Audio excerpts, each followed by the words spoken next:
Et coucou! Et aujourd'hui on va tester le kit à bière Rollings Beer, le kit à bière pour faire de la bière de Noël. Alors c'est la première fois que je l'utilise, on va voir de quoi il se compose tout de suite. J'ai déjà ouvert le carton pour vérifier que tout était là. Donc vous recevez ce petit carton. Donc dedans on a le malt.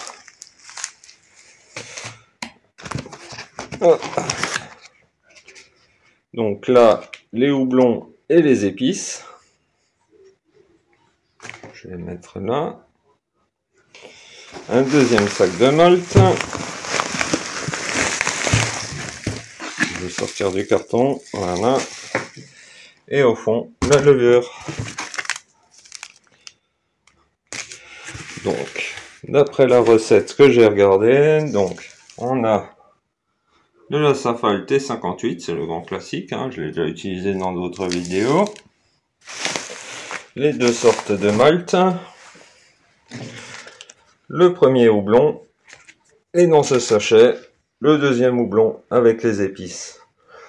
On va passer tout de suite à la fabrication de cette bière. Alors pour débuter, je mets 4 litres d'eau dans la casserole que je vais chauffer à une température de 71 degrés avant d'ajouter le malt.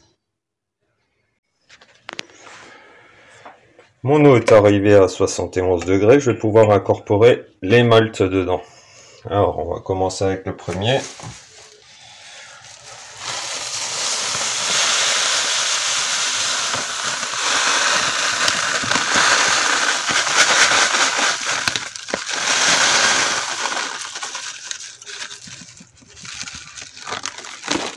Bien sûr, je vais mélanger au fur et à mesure pour pas obtenir de grumeaux. Alors ils nous disent mélanger en 8. Voilà. On va incorporer le deuxième. Pas très évident à une main. Et je vous reprends tout de suite après. Voilà, le malt est incorporé. J'ai lancé une minuterie où je vais laisser cette préparation pendant 60 minutes sur le feu. J'ai ajusté le feu pour que ça reste à une température environ de 69 degrés. Donc là, c'est parti pour 60 minutes. Et à 5 minutes avant la fin, je chaufferai encore 4 litres d'eau pour rincer les drèches. En ce qui concerne le kit à bière, c'est le kit à bière 8 litres de chez Rollings Beer pour faire de la bière de Noël. Il m'aura coûté 26 €, il sera arrivé en 3 jours en point relais. Le kit est complet, le kit est pratique dans la mesure où tous vos ingrédients seront pesés et avec vous aurez un PDF qui vous expliquera toutes les démarches à suivre. On se retrouve pour le rinçage. Alors, on est à 5 minutes de la fin, j'ai mis 4 litres d'eau à chauffer, il va falloir la monter à 75 degrés. Voilà à quoi ça ressemble. Alors au début j'étais un peu inquiet car la préparation est très épaisse, donc j'avais un peu peur que ça attache, ce qui n'est pas le cas parce qu'en cours de cuisson, on va dire que ça s'est un peu liquéfié, enfin vite fait quoi. Donc on va terminer ça.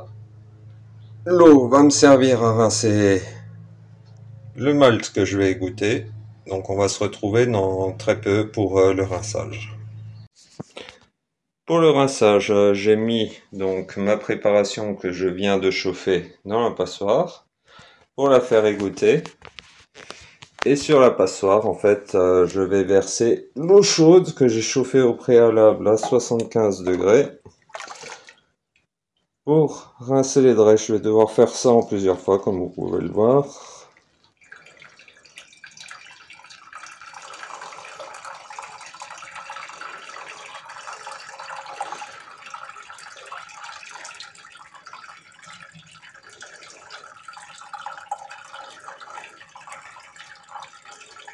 Voilà.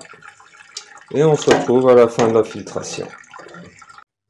Fin de filtration, fin de rinçage des drèches, j'obtiens ce liquide. Donc sur la recette, ils me disent de rajouter encore 1,5 litre d'eau là-dedans. et de le porter à ébullition avant de mettre le premier houblon. Dès les premiers signes d'ébullition, je vais rajouter le houblon numéro 1 à la préparation et je vais lancer un timer de 55 minutes. À 5 minutes de la fin, on se retrouvera, je rajouterai les épices et le deuxième houblon. Alors on est à 5 minutes de la fin, je viens d'ajouter le deuxième houblon et les épices. Alors comme vous pouvez le voir, ça flotte et tout. Ne faites pas comme moi. J'ai ouvert le sachet, je suis un grand curieux, je voulais savoir exactement ce qu'il y avait comme contenu dedans. Mais je pense que le sachet qui est fourni avec est totalement infusable. Bon, ça va pas impacter la qualité, hein. Il faudra juste que je le filtre avant de le mettre dans le seau. Donc il reste 5 minutes, puis je vais le passer au chiffon étamine. Je vais le mettre directement dans le seau avant de le laisser refroidir. Et voilà, maintenant je mets le seau avec le contenu qu'on a obtenu à refroidir. Alors sur la recette, il parlait que à la fin, il fallait compléter en eau pour arriver à 8 litres. Donc j'avais mesuré les 8 litres en eau et là j'ai fait le complément pour avoir mes 8 litres. Le but du jeu maintenant, c'est d'atteindre une température d'une vingtaine de degrés, on va dire 25 grand max pour ajouter la levure et partir en fermentation. Alors, prise de densité. Sur le site, quand j'ai acheté le kit, il me parlait d'une densité de 1,037 à la fin pour arriver à une densité de 1,08 à la fin de la fermentation. Je sais pas si vous le voyez, on est sur une densité d'un 0,40, ce qui est plutôt bon. Bon, j'ai atteint une température de 24 degrés avec le mou, donc il est temps d'ajouter la levure. Alors comme j'ai refroidi dans le seau, je vais brasser pour oxygéner le mou avant de mettre la levure. Vous voyez ? Allez, on se retrouve. Le mou est à 24 degrés. Je viens d'ajouter la levure. Comme vous pouvez le voir, j'ai bien oxygéné le mou avant en le brassant très fortement. Maintenant, le seau, je vais le fermer. Je vais installer le barboteur. Et puis, ça va finir dans un endroit tempéré pendant très exactement 2 semaines. Au bout de 2 semaines, la recette demande à ce qu'on prenne ce mou et qu'on le mette dans un endroit frais, garage, frigo, etc. pendant 1 semaine pour que les sédiments aillent au fond et qu'on puisse avoir une bière claire avant l'embouteillage. En attendant, je vous dis à très bientôt. Allez, bye bye.